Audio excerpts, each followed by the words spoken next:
Welcome again to Crypto Monday San Juan. Thank you all for coming out. Let's hear it. My name is Luke Stokes. Pedro is in Dubai this week at a conference, and he asked me to host. I'm very excited about our speaker tonight. Alex is a new member of our community, amazing individual. My wife and I had the pleasure of having him and his partner over this weekend for dinner, and we had a wonderful time. So Alex, why don't you briefly introduce yourself, and then we'll dive right in. I'm really excited about the depth of conversation that we can have tonight. Hi, I'm Alex Lightman. Some of you are my friends from the US. Been friends with Michael Turpin for 34 years and Brock for about 20. And thank you, Luke and Corinne, for dinner on Saturday night with Taylor. So when you say introduce myself... Yeah, you can't even do it briefly. You have a Wikipedia page, right? I know you have an Everpedia page. Do you have a Wikipedia page? I had when I was the head of the World Transhumanist Association, a bunch of fundamentalist Christians went out of their way to take down my Wikipedia page. So, well, you do have an Everpedia page. I don't know how, but yes, I stumbled across an Everpedia page because their headquarters were about a block from where I lived, and Maboud lived in my building, so you can't take that down. So you can, if you're at all bored at any point, which is not possible tonight, you can look up his Everpedia page, and this man has been involved in so many amazing things. I'm really excited that he's now part of our community. Well, I guess one introduction would be that I like to be at the intersection of technology and money and government and solving problems, making the world a better place. And I saw two things in Puerto Rico this morning in San Juan at this restaurant, and it said, coffee, is this something to turn you from being a witch into somebody who can solve problems? And tea is something that after you drink it, you can solve the world problems. So I like to be like coffee or tea and think about problems and solve them. And I've been very, very lucky. So I've been able to work for the US Senate. I worked for the Obama White House. I wrote a book called Reconciliation, 70 Reasons to End the US Embargo of Cuba. And that book was actually reviewed by Fidel Castro and Raul Castro. They only made a few changes. Was reviewed by the White House. And I like to think that it made a big difference in resuming diplomatic relations with Cuba after 55 years of embassies being closed and no diplomatic relations. So I guess what I would like to offer is that I have a whole bag of techniques and hacks for making a big difference in policy and in technology and having an impact on the world stage. So I guess we can start from there. There's so many amazing things. Like when we hung out, you were talking about, oh yeah, back when these movies were doing VR and VRML, and I was like, oh my gosh, VRML. As a technologist, I hadn't heard of that in years. I was the third person to make a website for a movie. And you did how many? Like 50 different movies, right? Well, of the so I ended up doing something like producing 49 of the first 50 Vermal Java, 3D websites for Hollywood movies. So The Fifth Element, Zorro, Blade, Titanic, Mortal Kombat, The Arrival, The Flood, all that kind of stuff. And also because of I'm really good at winning things. So there was a contest of, I guess, 800 different entries for Silicon Graphics before they were bought by Oracle. And so I won that. So when we were talking earlier, I was like, I'm going to get you to brag on yourself a lot more than you probably would in the beginning. Because you're a very, very amazing person. And this is kind of like your introduction to the community here, which you just moved, is it 3 weeks ago now? 2 weeks ago? Yeah, Taylor and I moved here on New Year's Eve. Excellent. So you've been here a little while and just started to participate in the community here. And we're all just very, very happy to have you. Well, so I guess I should start to say at the onset, the reason I'm here is because Taylor and I would like to make friends. And we've been really blessed that the people that we've known and the people we've met. So Brock and Crystal invited us to dinner. Michael Turpin and Maxine, Michael spent his birthday with us. Luke and Corinne met with us. So we feel really lucky that people who are big members of the community and who have a lot of exciting things happening are sharing their lives and talking with us. So if you ever want to have a coffee or a lunch or a dinner, we'd love to see you and say hi. So you're one of the type of people I would describe as a multidimensional thinker. When you're thinking about things on multiple dimensions and impacting the world in multiple ways. We've recently become Facebook friends, and I've been enjoying a lot of your posts. And But you called me a conspiracy theorist. Don't do that. You've written a lot of books, and I know there's a story behind one of the books that you read that it was influential to a certain country leader. I was curious if you want to touch on that at all, or maybe not. So I co-authored a book with Brett King called Augmented, Life in the Smart Lane. And I was shocked to see on January 1st, 2018, that Xi Jinping gave his State of the Union speech in China to over 1 billion Chinese, and of course whoever wanted to watch it outside of China. It's a really interesting speech. And he likes to show what he cares about and what he wants Chinese to read, because he's very interested in scholars. His people told me, because they spent a lot of time with me, that he only likes 2 kinds of people. He only likes soldiers and scholars. And so he showed my book with Brett, Augmented. It was in Chinese, of course. And I thought, okay, that's pretty fun. There was a lot of publicity, there were a lot of sales from that. But to my amazement, I was asked by the office of Xi Jinping to give the opening keynote of the English language launch of the book, Xi Jinping Thought. Now, Mao is famous for having a little red book. Xi Jinping has a telephone-sized big red book of all his speeches. They're all in there. And so I said there was actually a video recording that went straight live to Xi Jinping. So I ask you to pause for a second and think, if you have the leader of China watching you, what do you say? So what I said is that the President of the United States is normally known as the leader of the free world, but that I thought that Donald Trump was the leader of the world of chaos, and that Xi Jinping was basically the leader of the world of order. And so he loved that, and he told his people to answer all my questions about China. I could ask anything I wanted. And so the first question I asked was, have there been assassination attempts? And they looked at each other. I said, you said you'd answer anything. And they went, okay, yeah. And they told me how many, and they gave me details and so on. So at that point, I knew that they were actually telling me the truth. And I asked them hundreds and hundreds of questions about China. And what I can tell you is that the viewpoint that Americans and people outside of China, and even Chinese who are not in the higher levels of the Chinese Communist Party, have no idea what kind of things they are concerned about, and what they care about, and where they're going with their country. And it's very, very odd. Somebody wrote this on my Facebook page today, that if you have access to high-level compartmentalized information, it almost makes ordinary conversation about something impossible, because people don't have access to that. So I just ask you, if you're asking me questions about things like China, or like the White House, or the Senate, or things like that, I actually know, and it may sound weird, but it's real, it's true. This is one of the things that fascinated me about you the most when we first got to get to know each other, because it was like you were saying things I'd never heard of before, of course, because I don't have access to the leader of China, and so I'm kind of like, wow, that's kind of amazing. But then I got to know you, and it's, I think, an important lesson for our whole community and for everyone in general. It's like, when you hear things and it's like, that's outside of my experiential knowledge, I'd like to just reject it and just discredit that person and say that they're not relevant and I'm not going to listen to them. But that may not be the best approach if your goal is to actually understand knowledge, information, and eventually wisdom. Because there are people that have experiential knowledge that you do not have. They have access that you do not have. They have information you do not have. And if you get to know somebody, and basically do your own little sniff test of BS and get to know them and be like, oh wow, they actually know what they're talking about. They do have access to people that I don't have access to. You can learn a lot of very, very interesting information. So we could go on and on about so many different things. When we were talking, I will tell you one thing about Xi Jinping, that because, I mean, it's about the least controversial thing I could tell you. And that is, if you wanted to get a meeting with Xi Jinping, do you know what you have to do? There's a hierarchy of the number 1, number 2, number 3, and number 4 people in the Communist Party. You have to get a meeting with the number 4 person.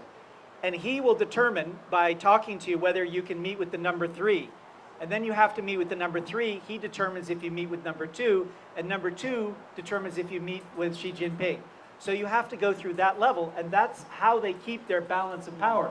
He can't meet with people because he wants to meet with them. He can only meet with them if they've gone through those 3 levels. So do what you want with that information, but that's what they told me. It's amazing. So you've obviously done a lot of things. I think you mentioned you've traveled to like 88 different countries. 88 countries, yes. And so you've got a wide breadth of experience and information, things you've done. how does this relate to crypto? How can we format this for the people in the audience tonight? Sure. And specifically, at some point, I do want to talk about DACs and DAOs, decentralized autonomous Sure. communities, like non-violent global consensus mechanisms where we can bring a better world, just like you said. And then also, too, a little event that happened on social media earlier today. We can get to that as well. Sure. So I've spent more than 7 years of my life outside of the US. I was born in Hollywood on the dining room table. I used to say kitchen table. My mother said, how can you tell people it's the kitchen table? It was the dining room table. Kitchen table, that's disgusting. So, real statement from my mom, who's still alive at 88, living on her own. Makes me very happy to have her genetics. And I've traveled enough and changed money enough and run out of money and had been chloroformed on the bus from Gorakhpur to Kathmandu and had everything stolen, that I recognize all the things that are said in the book, The Bitcoin Standard, about money are true. That money should be scalable, that it should convey value across time, and it should convey value across space, meaning be available anywhere in the world. And so what I do in my day job is make keyboards that have a wallet that will enable you to make purchases and then get money as cash back. And what's awesome about crypto is if you pick the right cryptocurrency, then somebody can get 10% or let's say 5% cash back. And then Michael Saylor said recently, I was on a Zoom call with him with a few people, and then how many of you listened to the MicroStrategy session last week for corporate CFOs? If you weren't on it, you missed something amazing. You missed sort of a coming of age for the Fortune 500 about why cryptocurrency matters to all of them. And I felt like just in the last week that cryptocurrency went from fringe to mainstream. And just like that. Just Didn't you today, feel that? which of course we have to mention. Yeah. Today is a historic moment for the entire Bitcoin and cryptocurrency community because Elon Musk and Tesla, his corporation, finally publicly announced their SEC filing and everything. They bought $1.5 billion in Bitcoin. And that happened today. So let's get a round of applause for adoption. Woo-hoo! Woo! All of you early adopters who knew this was inevitable, this is now coming to pass. This is now true. Your friends, your family, all the people that made fun of you for years and years. I know I've been involved since 2013. Many of you have been involved for a long time. You can now say, look, the richest dude on the planet. He agrees with me. So take it up with him. So Michael Saylor has a few things that I think are pretty cool to say. One of them is that for corporations, putting your money in Bitcoin is like putting it in a bank account that pays 200% interest and has every year for, on average, this decade. One thing that's really super interesting about Bitcoin is that it has given over 100 million% return. And the Bitcoin blockchain has never been hacked. Yes, people, including me, have had their wallets hacked, like Michael Chirpin. I've been SIN swapped 5 times, had crypto done. So anybody listening to this thing thinking I'm rich, I have nothing. I'm very poor, I have nothing, it's not worth hacking. So, but what's amazing is that we have a world in which governments have been able to treat people like shit and just go, well, you know, let's just print money. Let's just print money. Let's just print money. And so now it's okay. It's okay to be a CEO of a public company in America and say, don't trust the money that's here. And instead go in and trust the math of crypto. And there's a saying, I'd really like to know, please put up your hand. Who has ever heard the saying, it's not worth a continental? Who's heard that? Okay, only 3 people in this audience. Do you know what the continental was? It was... Our first currency, which had a currency crisis while we were fighting against the British, and they stole our printing presses in a battle, and they brought them to Manhattan, and they tried to destroy us by printing our money, and they almost succeeded because that was our first currency crisis. Yes. So for the video, I'm going to repeat that. It was our very first country as a nation as we were fighting the British, and they stole the printing presses. They were preventing the ability of the colonies to have money. And if you Printing our money as fast as they could. They were counterfeiting it. they were counterfeiting the money No, even they were better. the So they stole the printers and used them. They were the Democratic Republic of North Korea of the day. Is it counterfeiting when they got your printing presses? I'm not sure. It's- They yeah, were it- doing it to destroy us. Not exactly legitimate currency. We can at least say So- that. And so the that interesting thing is, if you go back far enough, so if there are Christians in the audience and others. If you go back far enough, almost all the way back to Rome debasing their currency, the story of Christ going through with the whip, it was the debasement of the currency, and it was actually the manipulation of the currency. You had to have a specific currency to exchange for the sacrifice that you need to buy at the temple. And they controlled that exchange rate. And that was a big part of why that was such a big problem. And the same thing happened with basically the fall of Rome, when they started debasing the currency. And all throughout history, currency is what funds the wars and funds everything else. And it's really the way that all of humanity is controlled. And this is why Bitcoin is often described as a revolution, because it's the first technology humans have ever had to fight against that. So my basic point is the Continental used to be the currency that was backed by the full faith of the United States government. And also half the country was in the Confederacy. There was a Confederate dollar. These are extinct currencies. So this is an answer to Luke's question, how does traveling around to 88 countries? I've been to countries that don't exist anymore, and I have their currency. So one of them is the Day Air. Who knows what the Day Air was? Yeah. Right, the Deutsche Demokratische Republik. So it's the East Germany. It doesn't exist anymore. And the Ostmark doesn't exist anymore. The Deutschmark doesn't exist anymore. So if you travel enough and you are old enough to have gray hairs, or you have seen many, many currencies that at one point were something that seemed real, but they're not. The book, The Bitcoin Standard, has a line in it that is worth its weight in gold. It's worth its weight in antimatter, which is like, I don't know, $20 million a gram. Most expensive thing I know. And it says that there's never been a currency that lasted just because government tried to impose it. And so what I like about cryptocurrency, I went to MIT, finished my MIT degree in 2.5 years, and because I'm okay at math. And if you look at math, you look at things that can be inflated. If anything can be inflated, if anything can be done by corrupt politicians in a corrupt way, it will. So you want to have things that are incorruptible because they're based on math. And another thing that I like about it is I love games, and I love game theory. And there's a big problem in the world today. This, to me, is the fundamental problem, is that problems are not scoped for people's intellect. So you have problems that are too easy, and then people face these, and they get bored. And they go, I don't care. And you say, why don't you care? I don't know. I heard that recently. And it's like, that scares me. On the other hand, you have problems that are too hard. Like, how do we keep China from, doing things? I write about that a lot. Well, that's too hard, so people get frustrated, and so they won't pursue that. And what I like about cryptocurrency as a concept is that in Bitcoin, you want to have a new block every 10 minutes or so. And the difficulty is adjusted every 2 weeks or so.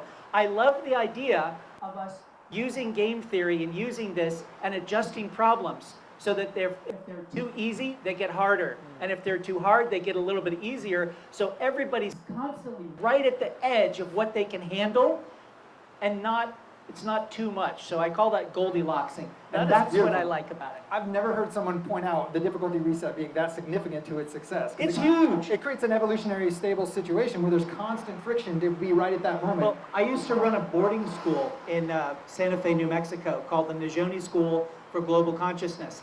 And I had kids from 14 to 24 who were together. Wow. And they were from like 25 countries.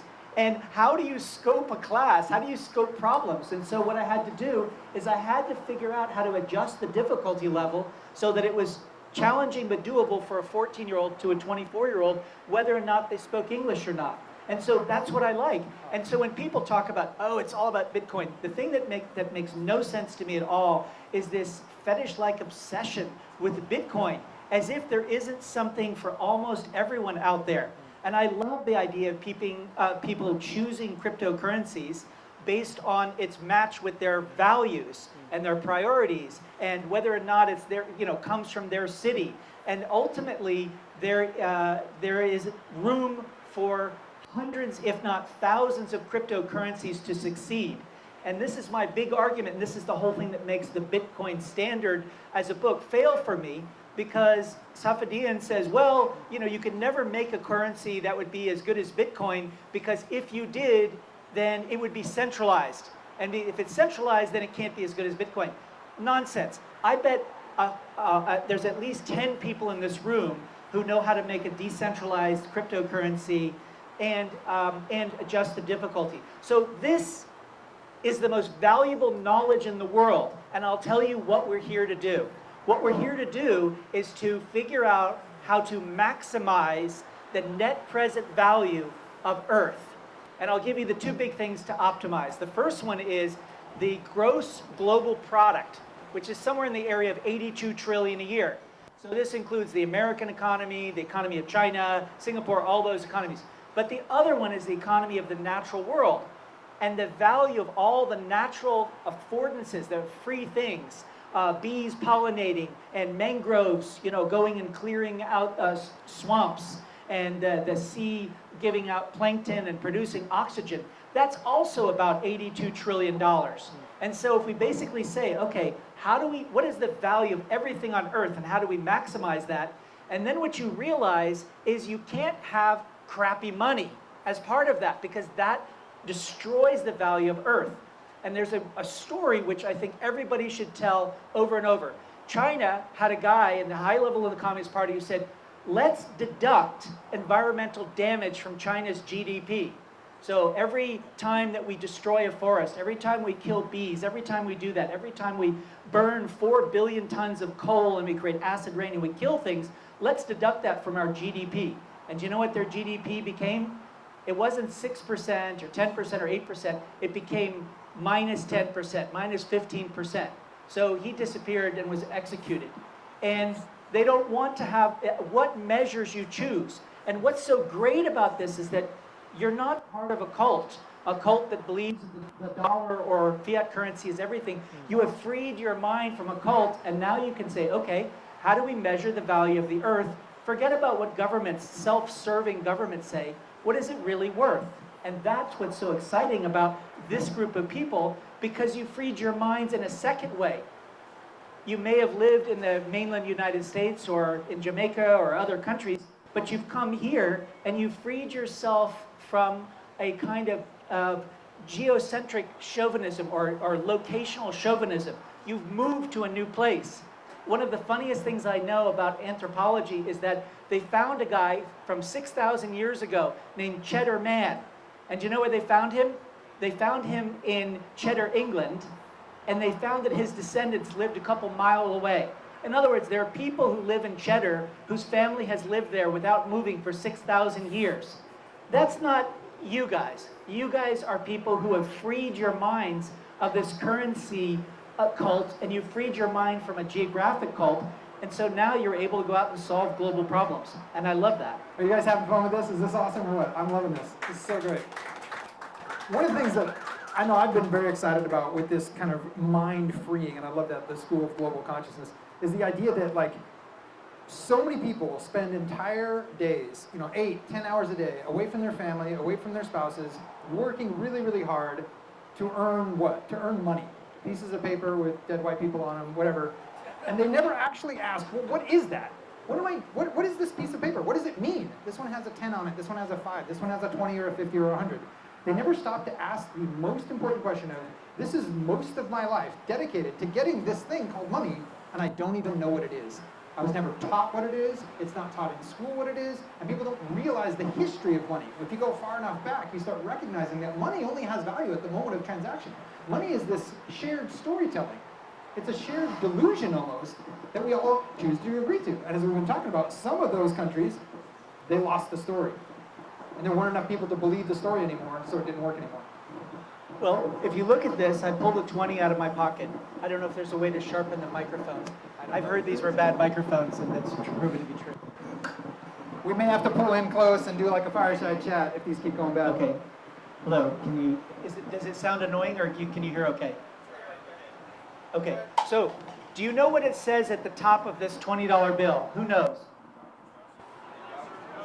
Who said Federal Reserve note? Great.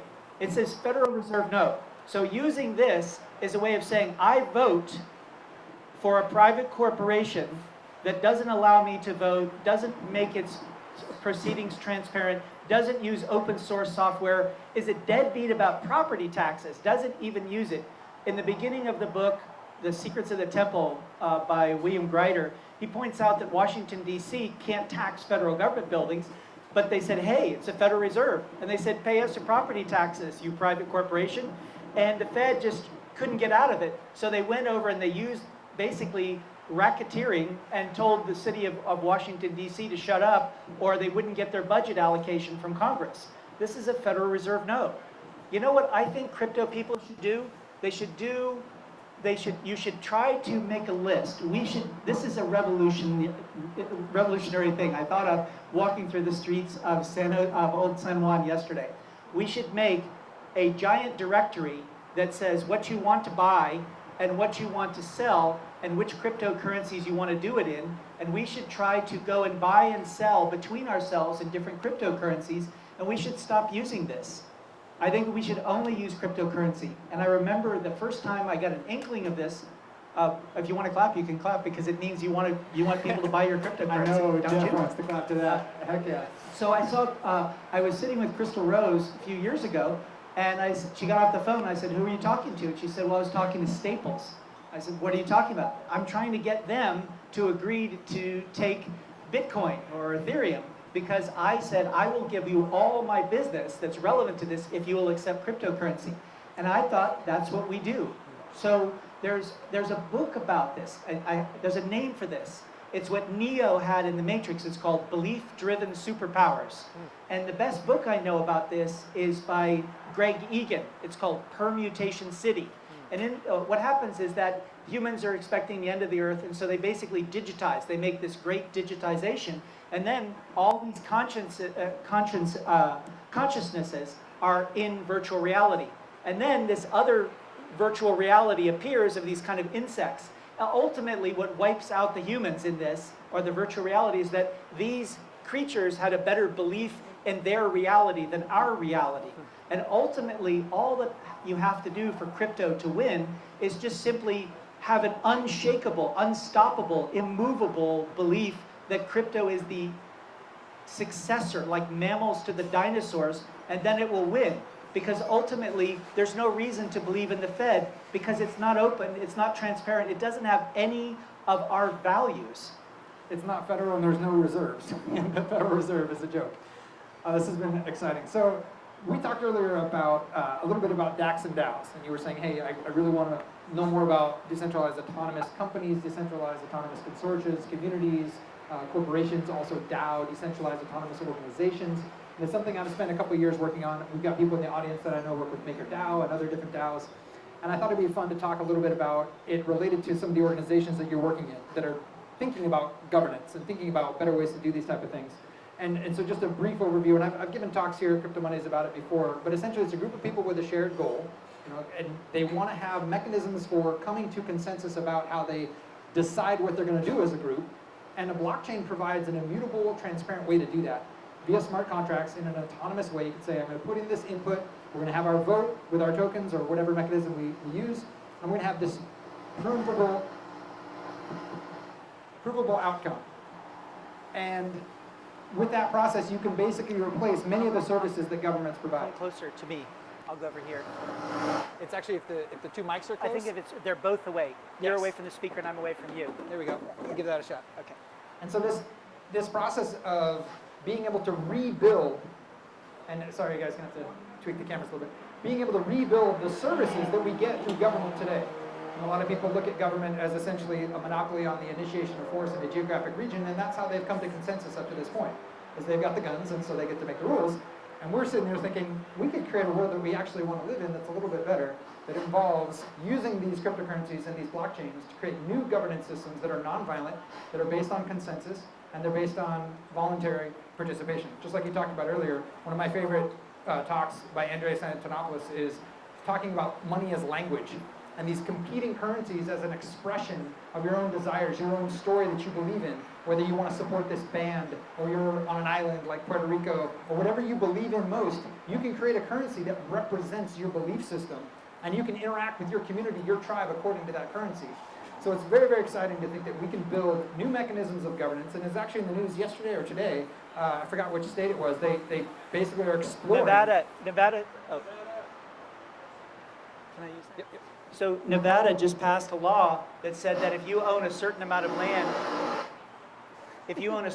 land, you can create your own local government. So you could have Google land, you could have Elon Musk land, or Mustopia, whatever you want to call it. You could call it that. Just like New Mexico changed its name to Truth or Consequences so it could get on a TV show. And this is, but what's funny is this is in a Neil Stephenson novel, Snow Crash. Basically the franchisettes. You had the U.S. franchise where Fedland in it, and then you had all these corporate things. This is inevitable because the United States will go bankrupt. And I can tell you how it will go bankrupt if you want to know. So I once was palling around the world. Somebody else was using my credit card at the time, and with Adnan Khashoggi, who was reputedly the richest man in the world. And we were flying out, we met the ruler of the Philippines and Spain and all this kind of stuff. And what I was trying to do was get these two military bases, Subic and Clark, in the Philippines to be sold to Kuwait, and then Kuwait in return for the maintenance contracts would lease them back to the US military. So we were trying to figure all that out.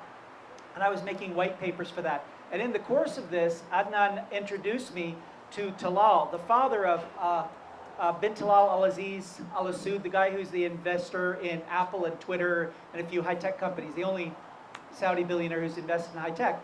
And his father said, I'm a little mad at Adnan because Adnan is the one who during the OPEC embargo of the United States, and let's see if anybody knows their history. There was one other country they embargoed besides the US. Anyone know what it was? Nobody knows. I point this out because so many people don't know history, and most of the playbooks for what will happen in the future are actually in history. They're what governments did before. So it was the United States and the Netherlands. Those were the two that were embargoed. And so they wanted to have this crisis because the United States said, if you don't sell us oil, we're going to invade you. And so what they worked out, and Adnan claimed it was his idea, was that they would go and buy US Treasury bonds. So the US would accept the hike in oil prices, but the money would be recirculated by buying US Treasuries.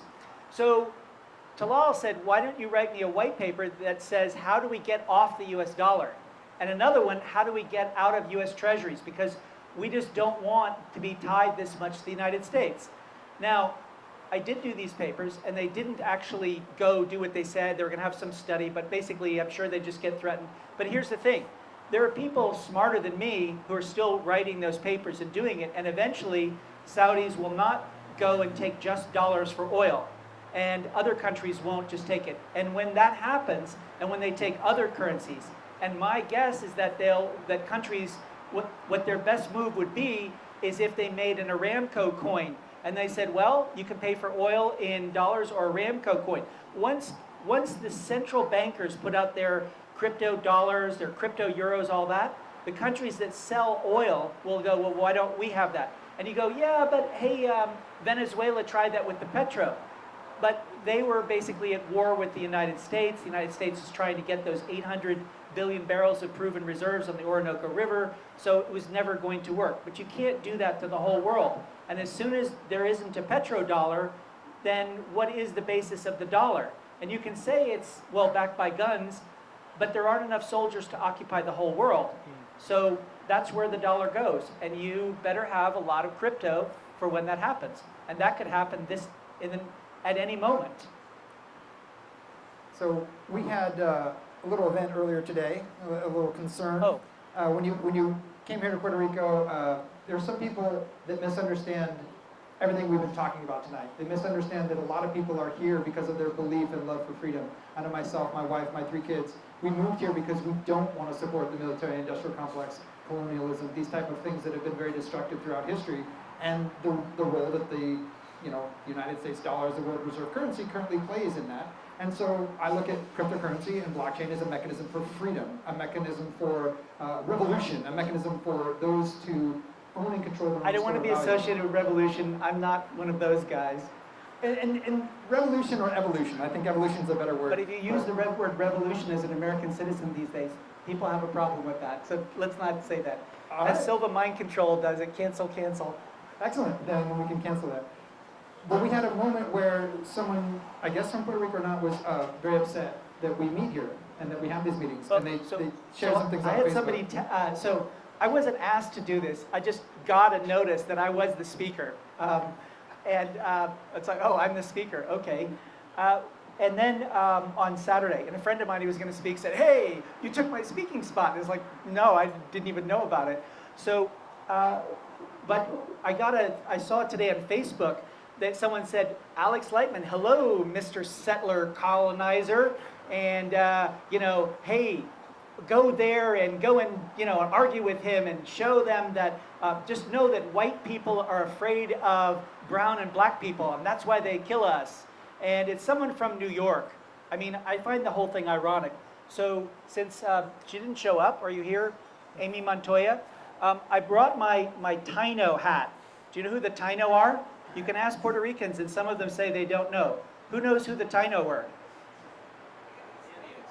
They were the natives. They were here. They were in the Caribbean. There were 7 million of them. And you know what Columbus said about them? He said they were the nicest people that he ever met. That he came here and they basically offered them gifts and they were super friendly and they would help them. And Columbus paid them back by taking 500 of them in slavery to Spain. And the 7 million Taino people are, depending on who you talk to, they're either all extinct or they're here, but they just stopped counting them in the census. They stopped counting them in the census. So what's really amazing for me, who's written over 1,000 pages against colonialism and colonization, and do I sound like I'm a part of the military-industrial complex when I'm telling you how the dollar will be destroyed? That's anathema to me. So I basically am accused of being a settler colonist because of the color of my skin. And I would just say that that people in Puerto Rico, native people who are of Spanish descent, should really reflect on the fact that you are colonizers and that you were part of people who wiped out 7 million people, and that that there's nobody here who, other than the Taino, who are innocent. And I'm happy to talk with anybody about colonization and how to do it. I'm also happy to tell you how tenuous the U.S. legal claim on Puerto Rico is. Remember who was the start of that? It was Teddy Roosevelt with the militia, the Rough Riders going up San Juan Hill. So I don't know what this thing is about Puerto Ricans bashing the crypto community, but I have this for people who are thinking about this. The people who are in crypto are futurists. They see the future before it happens. They know it, and they put their money where their mouth is, and they work with open source. So with a few exceptions, most of the cryptocurrencies that I know of and I work with are open source, meaning you can take that code and you can fork it. You can take that code and go and modify it and add to it. It's a community that is like Santa Claus, just going and raining down free software and showing you how to make billions of dollars.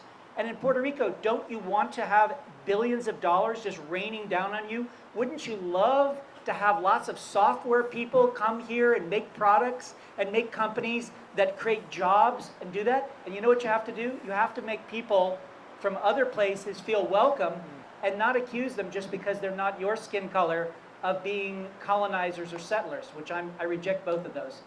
I think it's just so fantastic that this happened today, and it was kind of a little bit of a drama. You know, Pedro is, as you all know, protects this community. He's very passionate, loves this community. He knows everybody in the community, and he's in Dubai this week, so he wasn't here to be our normal kind of bouncer of sorts. And there was some concern, like, what are we going to do about this? And Pedro asked me to step in for him, so it was kind of last minute, a little bit for me as well. And I just thank you, Alex, for showing up and sharing what you just did, and being willing to show up and say, even though we've had these threats basically that happened online today, we're not going to disrupt this community and not going to change why we're here and what we believe and what we're about, because like you said, we have a stronger story of what we believe in, because it's freedom, it's liberty, it's a way for the future that is less violent. So thank you all so much for coming. It's 8 o'clock now. We could definitely keep going. I would love to just keep talking, but it's up to you guys. Do you guys want to keep going, or you want to call it a night and have some fun, hang out? What do you guys want to do? Sound of applause if you want to keep going, or do you want to hang out? Hang out? Q&A? Oh yeah, Q&A. We do have 2 working mics. Who's the first person who wants to come up, have a question for Alex here? I will say this, when you see the walls of San Juan over in the extreme, in old San Juan, they're 45 feet thick. Those were not made by people being paid with that employee stock option plan. Those were enslaved natives. So there you go, there's the monument to the colonizer mentality. Go ahead. Go ahead and introduce yourself. Can you hear me? Is that working? Might have to come up front. I'm Andy. I'm from Rincon. I moved here about. I'm Andy. I'm from Rincon, Puerto Rico. Why don't you come You up have over a here? mic, Why don't you come up over here? It's probably out of range. and you want to use the mic so that they can get it on the recording. Andy from Rincon. Yeah, my name's Andy. I'm from Rincon. First, I want to say this is fantastic that you guys are putting together. It's my first time up here. I've been in Puerto Rico for about 6 months now.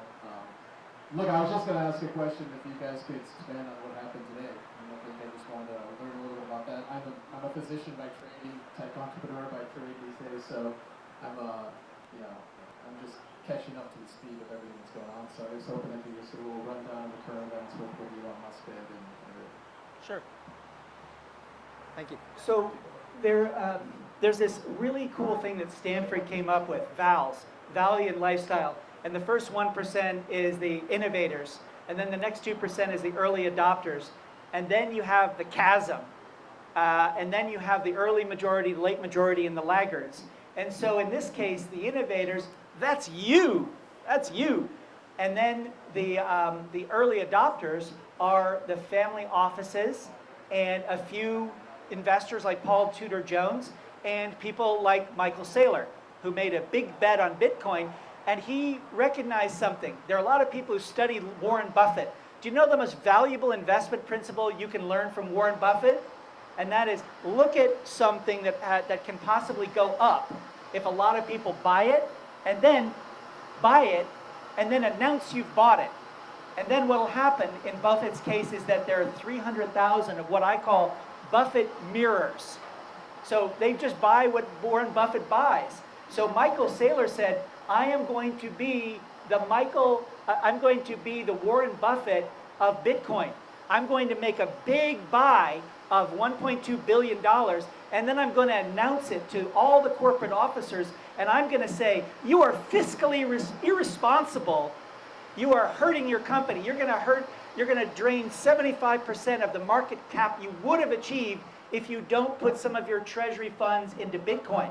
And then he went out there and he basically went and tagged Elon on Twitter and said, yo, you should put some of your cash, Tesla has $19 billion, in Bitcoin. And Elon says, it kind of play acting, is such a trade possible? And Michael Saylor says, why, yes, young man, thank you for asking. I'll show you how we did it.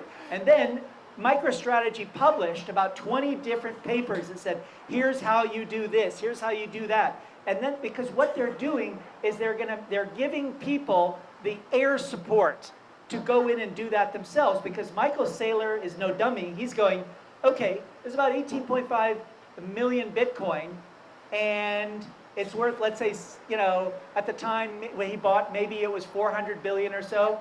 If each of these guys comes in and buys 10 Bitcoin, or $1 million worth, or $1 billion worth, I'm going to make money.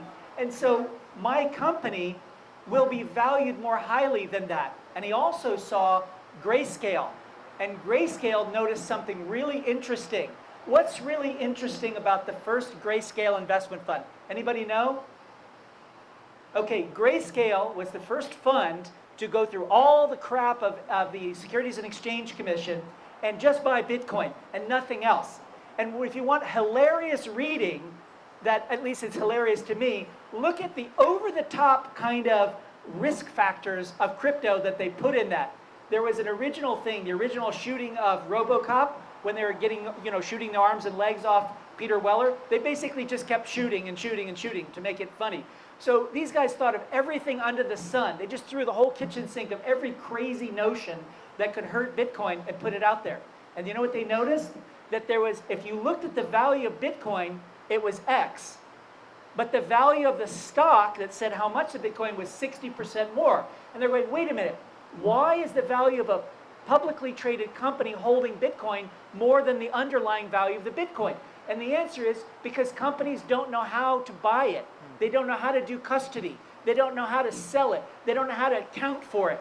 It was worth corporations and people to pay a 60% premium on Bitcoin by buying it through a corporation that they could buy and sell easily versus holding Bitcoin directly. And so Michael Saylor is saying, well, I figured out how to buy it. I know how to hold it. And if I show other people how to do it, my Bitcoin will increase by like 5-10 times in value. And then people will buy my stock. And then I can use that to do another offering and buy more Bitcoin. And so what's so great about crypto in the hands of corporations is it's endless rondos of positive feedback loops that keep going back and looping back.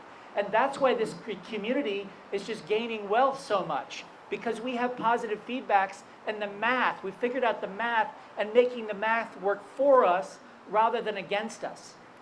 Any other questions? And if you guys want to line up and ask questions, you can do that as well. I think this is an incredible opportunity to talk to someone as well-traveled and experienced as Alex. Any other questions? Now's your opportunity. Come on up. Yep. Thank you. And go ahead and just introduce yourself real quick and Hi, thanks. I'm John, the developer. My question is concerning the strength of the U.S. dollar. It's kind of taking a not super controversial. Walk down. Not super controversial. No, just walk away from the speaker. Not Yeah. super controversial, but a little bit. Do you think there's something to be said about the value that the United States government infrastructure has around the world? Like all of the people that are in Thailand that accept dollars because of like tourism and like, do you think that holds any value in It's not my microphone. Turn it No, off. it's Do I think that holds any value? in keeping the United States dollar as an actual thing in like 10 years or 20 years or however long or 100 years when the United States falls or like Alex, try trying this to- one. Oh, I try this one. Maybe turn that one off. Okay, well, I don't think the dollar will exist in 20 years. And as far as them using it in Thailand, you can learn a lot about the US dollar by what's happened with Cuba. So I did a 300-page book on the US embargo of Cuba, and you may find that the US runs things in a dumb way. So they have something called OFAC, which is this treasury office that tries to hunt down and keep people from using dollars. Now, I think that the time that I was looking at it, there were 28 people in OFAC, and there was 2 for terrorism, and there was 1 for everything else, and the rest were all trying to keep Cubans from using US dollars. So what the US has done with Cuba is shown people how to completely squeeze the use of all dollars out of their country, and now the Cubans go around the world saying, hey, here's how you get rid of your dollar. That's the act of a dumbass. Like, why would you teach people not to use your currency? We in cryptocurrency are teaching people all the time how to use it. And I'll give a shout out, this is not planned, for Luke at FIO, because they're making it easy for people to use. And also, how many of you have gotten an unstoppable domain, like .crypto? Any of you done that? The idea there too is to make it simpler. So all we have to do is make it simpler to use crypto and harder to steal and harder to lose your keys and all that stuff, because that's what the press is FUD-casting about all the time these days. And I hope Michael succeeds in his Michael Turpin succeeds in his lawsuit, and all the people who stole my Bitcoin got caught, pled guilty, and for 6 Bitcoin they had to pay a fine of $33. Like, why? How can you steal 6 Bitcoin and then pay $33? So I don't think that ultimately the U.S. Dollar would be able to be back. There's one thing the U.S. could do to save the dollar, and that is to become a public company, America Inc. Take the federal government public, take the states public, California Inc., Texas Inc., Santa Monica Inc., Dallas Inc., etc., and then give enough of those shares to Americans, but let them sell them and let them vote those shares. So ultimately, I believe in something I made up called equitocracy. It's government by owners. I think everything should be a public company, and anybody should be able to buy, sell, borrow, loan, and swap. And then how can there be a war? What would we be fighting for? Like, why would crypto people who own a bunch of cryptocurrencies ever get into a fight? Like, what would they gain? You know, because we can all own any crypto and every crypto that we want in some various different stages. I think that that's how we become a world that's not made of nations that are fighting, but also not this globalist, centralized Agenda 21 kind of thing. I don't know what Agenda 21 is, I just hear it's a bad thing. But I don't really want to have central bankers have any more power than they have because they haven't proven themselves to be immune to corruption. The one thing that the crypto community has on its side is this adage that power corrupts and absolute power corrupts absolutely. And I want to, I guess, come back to something that Luke said, which is that money is a language. Ludwig Wittgenstein in Tractatus Logicus said, the limits of my language are the limits of my world. And I think it's very important for every human being to be able to speak cryptocurrency. Awesome. Couldn't agree more.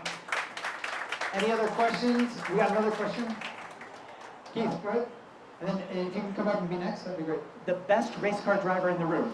Let me stand somewhere, hopefully people can hear me. You've been excellent, Alex, and you've been so excellent, I want to give this question to the group, and I'm looking forward to hearing your answer.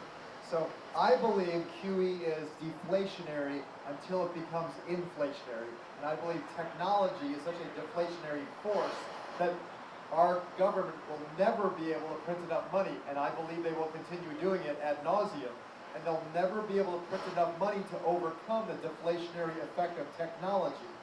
While I also agree with your view that ultimately Bitcoin will become the de facto, or perhaps adopted by many countries as the de facto reference currency, or the actual reference currency, it won't matter at that point. A lot of things need to happen if it's going to be formally adopted before we get there. With kind of those views on the table, here's my question.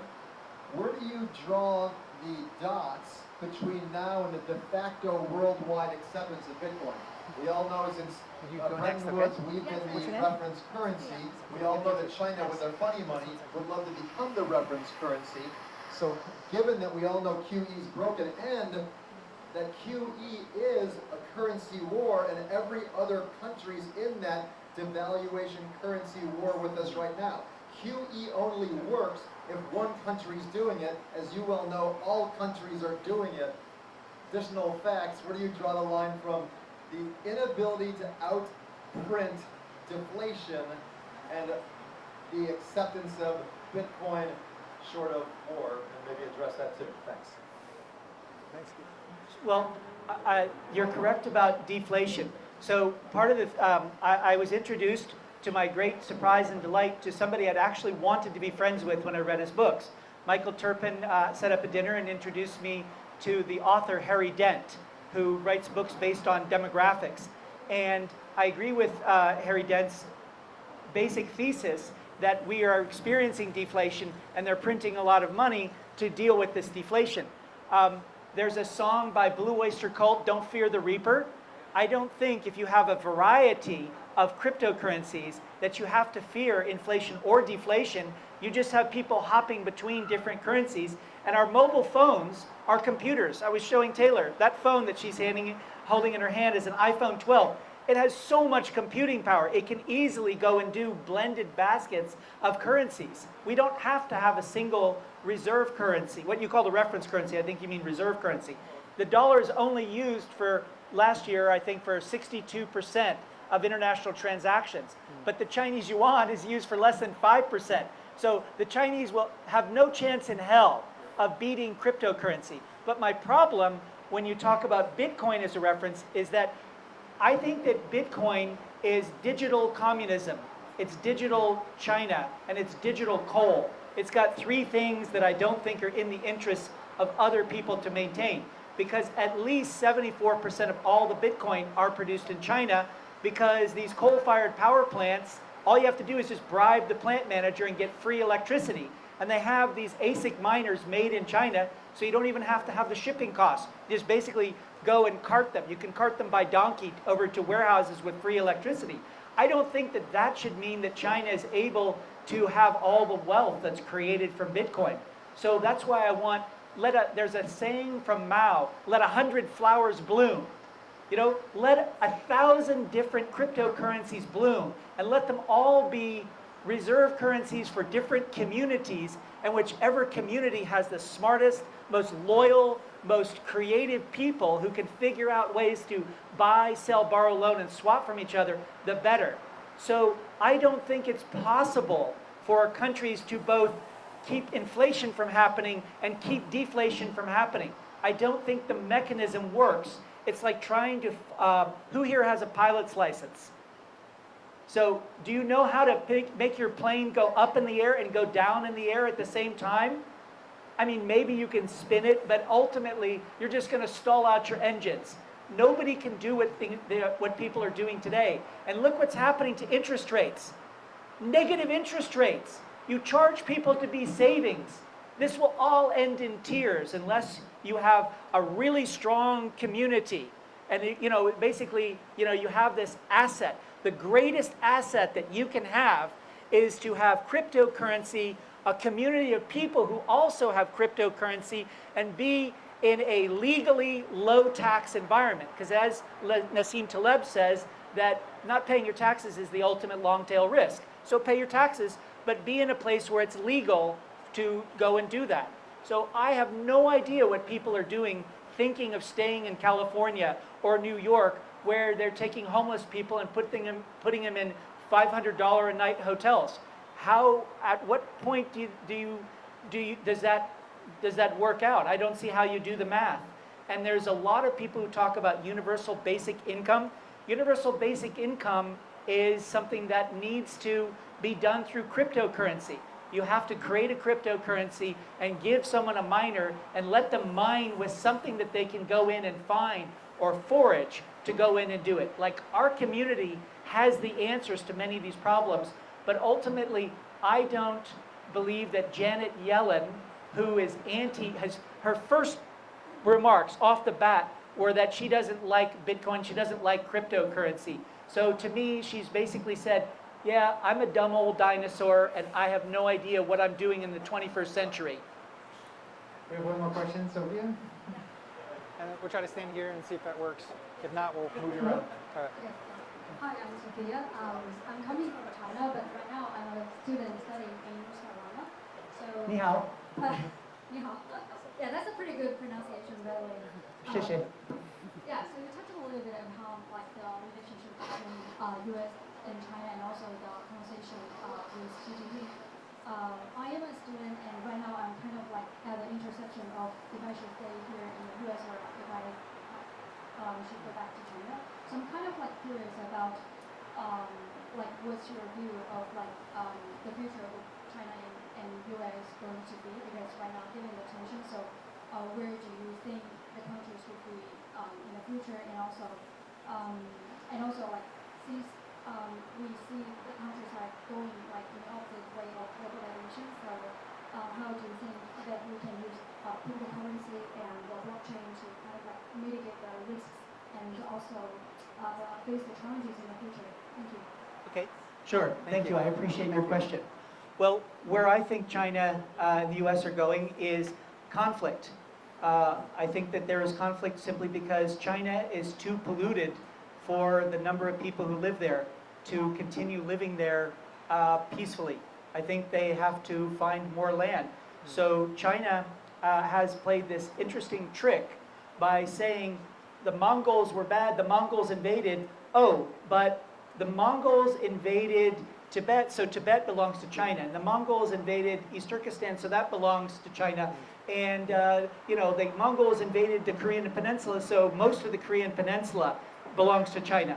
And most of eastern Siberia. So right now, China is in conflict with not one, not two. It borders 13 countries with land, but it's in conflict, deep conflict, including death, with 27 countries, including India.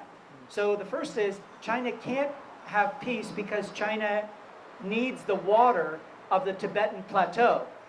And India also needs the water of the Tibetan plateau. If you look at a map of India, if you travel across India, you see there's very little water in India other than the Ganges River.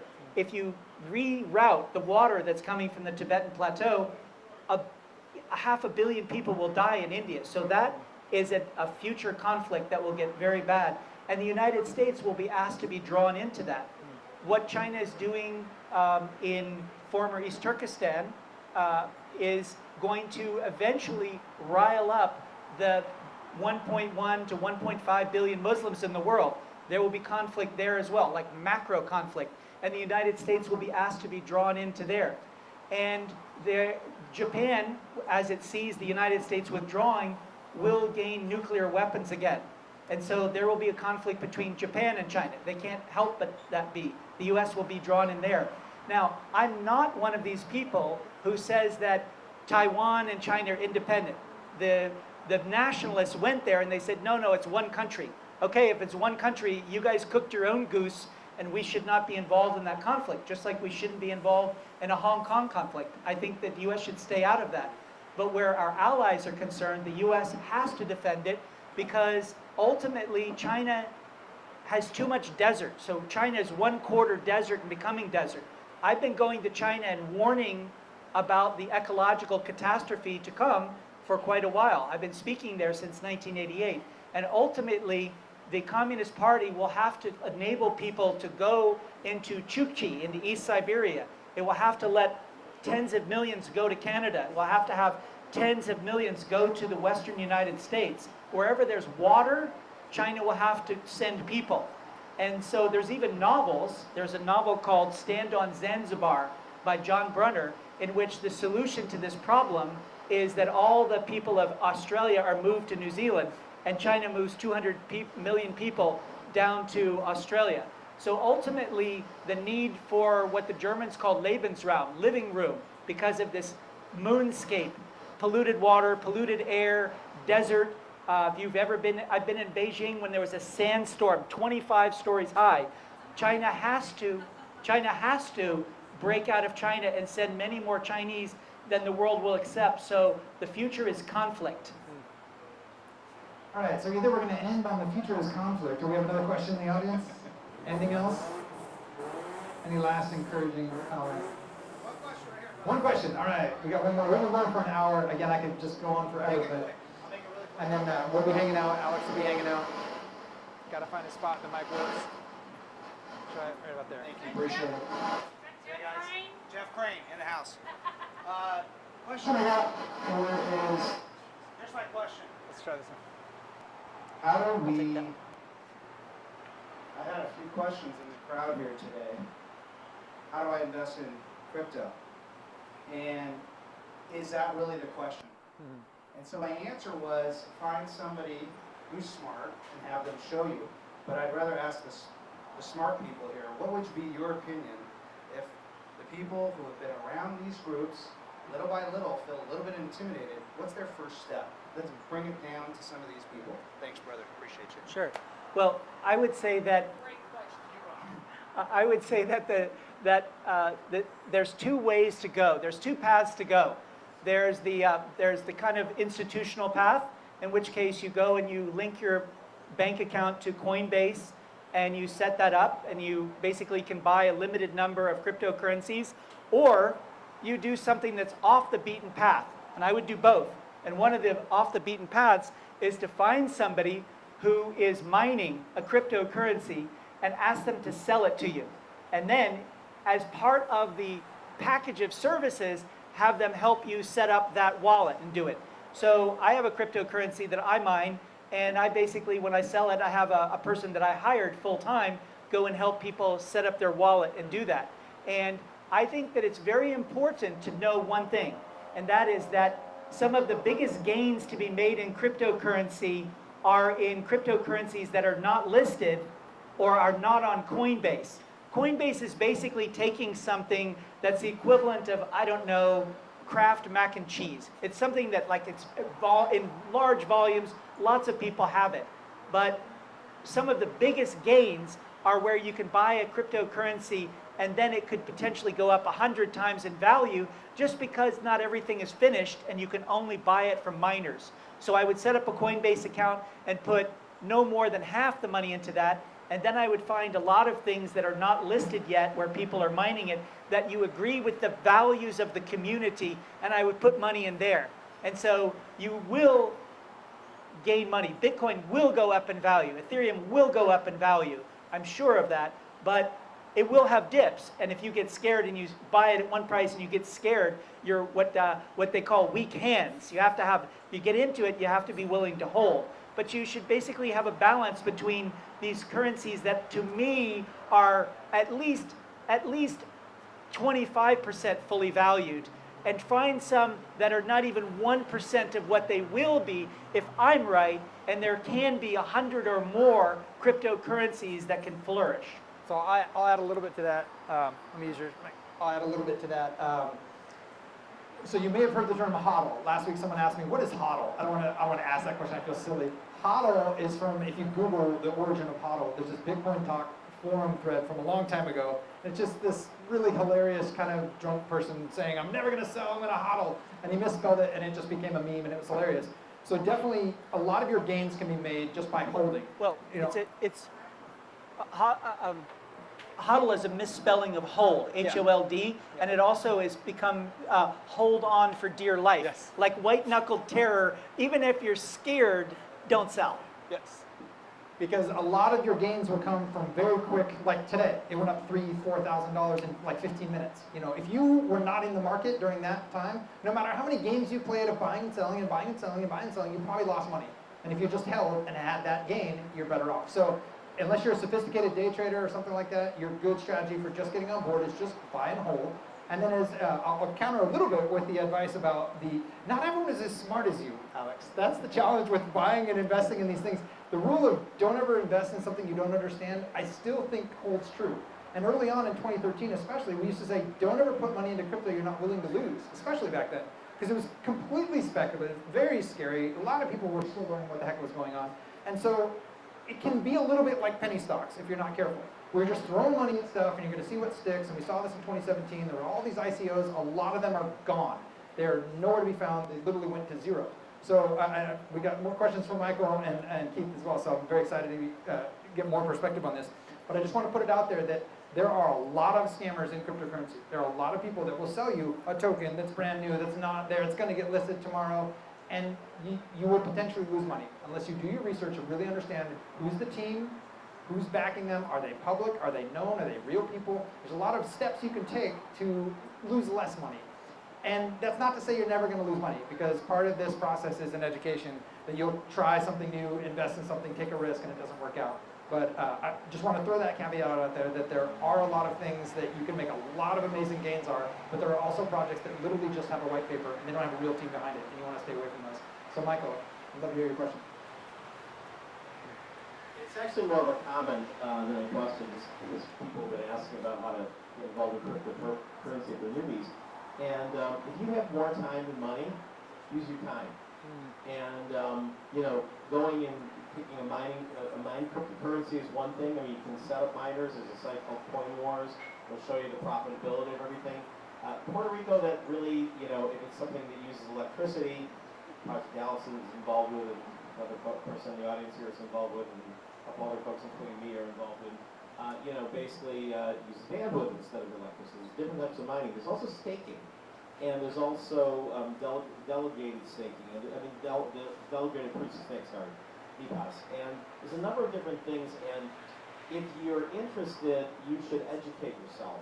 And right now we're in a world of, there's so many great shows on YouTube that are on daily. I mean, I get up and for breakfast I'll be sitting there having yogurt and watching Ivan on Tech, Good Morning Crypto, and he's very good. And there's about 6 or 7 other ones that I try to pick during the day. And there's just not enough hours a day, but if you basically, like I talked to a few folks who, like one person, hey, I speak fluent Chinese and I speak fluent English. Great. You know how many cryptocurrency companies want to have somebody who speaks both Chinese and English to be able to help them with business development? There's this thing called Telegram. Every single project is a Telegram community. And you should go in and check out what some of these hot projects are that they talk about on some of the YouTube things. Hear if it resonates with you, if it makes sense to you, and say, oh, that's interesting. I mean, I'm involved in a couple of projects right now. One of them is decentralized insurance. Another one is decentralized, similar to Unstoppable Domains, decentralized, top-level domains. Another one is, so there's all these different use cases now that are exploding. And you go in, and if something sounds interesting and you have more time than money, go to Telegram, introduce yourself, say, what it is you do. I speak multiple languages. I'd like to learn business development. Does anybody need an intern? I have a great story about when I first moved to Puerto Rico in early 2016, and before I held the first coinage on the Caribbean, which is usually this time of year, but because of COVID, it's going to be at the end of the year, second week of December, I believe. Right after our dazzle, get some of the rich people who are investing in art to come down and invest in crypto. But there was a student from Mayaguez, UPR Mayaguez, and he came to this little meetup that I had called the Blockchain Island Meetups. And I held one in Guaynabo at Microsoft office, and they donated the room. They were interested in sort of blockchain, kind of enterprise blockchain. And we got like 80 people to show up just from an interview that I did with Nuevadia and a couple of posts that I put out. And one person came in, and he had gotten involved with a company that I had worked with, and I had heard of him, but I didn't realize who he was, and I just heard that he was from Puerto Rico on the west side of the island, Lisk.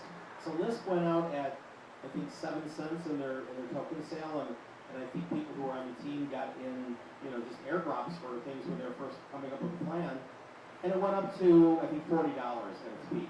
And so here he is, 18, 19-year-old student, and he basically was in crypto, so he just went online and he found their site. He read an article, looked what they did, and he was just early in not early as being one of the OGs in Twitter, but he was just learning Twitter. And he went and said, hey, you need somebody to go and do social media for you. That's what I like to do. And they're like, yeah, we actually do need these. We don't know how to do that. And so they paid him a list. He became a multi-millionaire by age 19 just by going in, Mayaguez, just by going, and he came up and he said, so what do I do now? Do I declare it by taxes? I'm like, yeah, but the good thing is you're a millionaire now. It's just like, and that is something that really needs to be done more by people who have more time than money. I've got more money than time, but I'm still, we're in a bull market right now, by the way, which is the best time to do this. But if I was just starting up, I would like to, have somebody go and tell me, go in, whatever you're good at. I mean, I'm good at public relations, I'm good at advising, I'm good at a number of different things that companies need. When I first got into the space in early 2015, I was running a technology PR firm, and I said, yeah, I'll take your cryptocurrency instead of dollars. And, that got me in early in Ethereum, and got me in early in Lisk and Augur and Neo and all sorts of other ones, and some of them, went up, the one that I have my famous lawsuit against AT&T was largely an altcoin that I did PR work for them for a year for their crypto at a penny, and it went up at the time of the hack to $7.80. So, nice little return. I did sell some of it, but I got $3 million of it stolen. So, but that's sort of like how you get started if you have more time than money and curiosity, and just don't lose the curiosity and remember the cycles. And when it's winter, there's going to be people who give you really a ground floor opportunity because they don't have any cash. And when it's summer, things happen very quickly. I was studying one crypto over the weekend that, again, Ivan on Tech had talked about, and I'd actually been in a little chat group a couple days earlier with the founders of DuckDAO, and they said, well, we're going to start doing this other thing called Duck Starter. And again, if you were in your Telegram group, you had people talking about it and everything, and it went up 300% today. Bitcoin's up 20%, but it went up 300% in one day. And that was on my list of ones to maybe, sell a Bitcoin and go and distribute it in a couple of things, and that would have been a lot of money, but it still would have been a lot. And again, if you were going in and just paying attention, you would have been up 300% on whether it was $1,000 or $100 or $10,000 you put it on.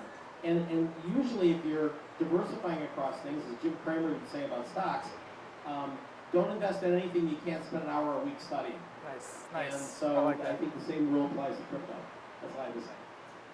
Awesome. I think we're going to end it there. Michael Corbin, thank you so much. This was a wonderful night. Thank you, Alex. Don't invest anything unless you're willing to look into it. One more question? You get repeat. What, if any, of the coins that have 50 or 100 times upside potential might Alex be willing to share with the group? Oh man, do you ever answer those kind of questions? That one hasn't been working. So the question was, what tokens that might have some potential significant upside that Alex might want to share with the group? Honestly, I have one that I know will go up, but I'm trying to close my deals this week. So I asked them to have me speak next week, and I asked my friend here who got me into it to please wait a week, let me finish my deals, and then I'm happy to tell you. But I'm not such a, I don't know what you would call it. I'm not the kind of person who would nuke my own deals just to impress people. So let me get back to you on that in a week or two. So I don't have a prediction for you other than Michael says don't do anything unless you're willing to study an hour a week.